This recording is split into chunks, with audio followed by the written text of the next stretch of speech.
So you have found momentum with the person you're coaching. It's fantastic. You're seeing those really important behavioral changes and the person's starting to understand how these changes can either hinder or support them with their goals. But how do you keep this momentum up?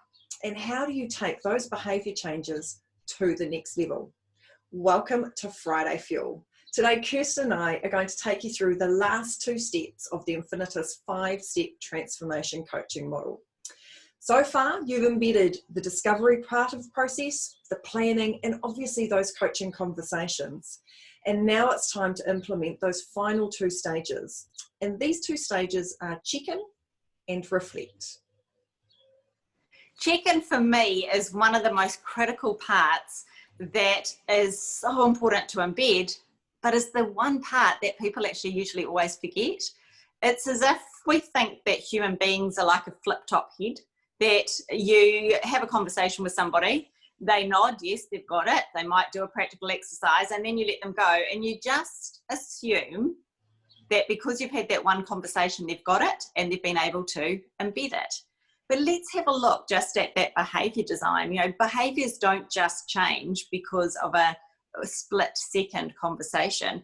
They change when somebody actually, with intent, goes through and implements it. Now, people are usually very comfortable in their comfort zone, and growth never happens in the comfort zone. So what we need to do as coaches is make sure that we actually extend that comfort zone out, and one of the ways we do that is through the check-in process. So there's 3 tips I want to share with you in the check-in process. The first one is that you should have framed this up in your coaching conversation, which we spoke about last week. So one of the last things you do in your coaching conversation, like we talked about, was you set down the parameters of what that check-in's going to look like. So you would have agreed on the frequency, when it was going to happen, how long it would take, and importantly, what you were going to cover. That means that there's no hidden surprises. When the check-in time comes around, everybody, both parties, are totally prepared for it.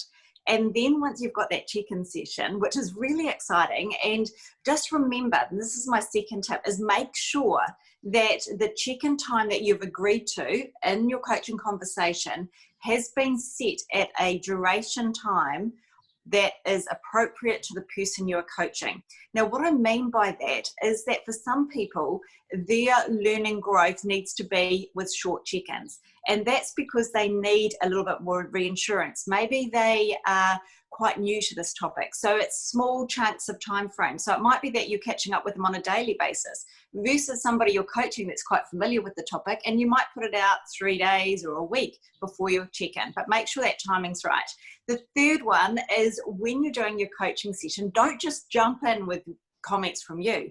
Lead with questions. Lead with those thought-provoking questions that will actually create amazing information. One of the ones that's my absolute favorite is around, what were your wins this week? What did you really love by doing this? You know, how did you find this? Ask these really big open questions to see what they are, but also don't forget in the check-in session to ask them around, what are your hurdles? What did you find difficult or challenging? Because you don't just want to hear the good stuff, you want to hear the challenges so you can do something about it. Now, in this check-in situation, it's getting the questions, it's finding out what to do, but it's also using this time to re-practice, reiterate, and make sure that you're locking down the right behaviours. Absolutely. And just layering on that with the check-in session, and it's part 5 of the process, is actually looking at reflection.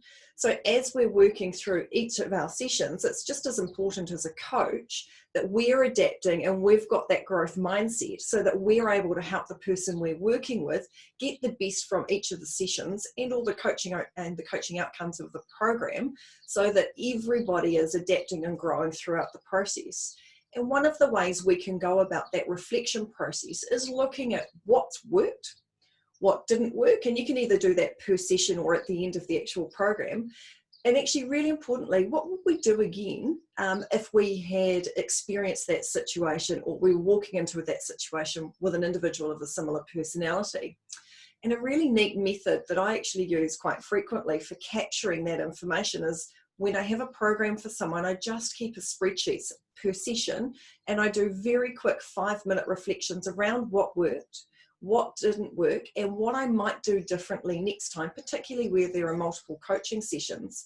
And that enables me to have a look not only at what has happened, but actually to use that information to feed forward for the person as well. So I can uplift what I might do differently and perhaps tailor the next session ever so slightly or significantly, depending on the person and how it's gone, so that that person can continually get the best from the process, but also I'm learning at the same time, and I can apply those learnings almost straight away.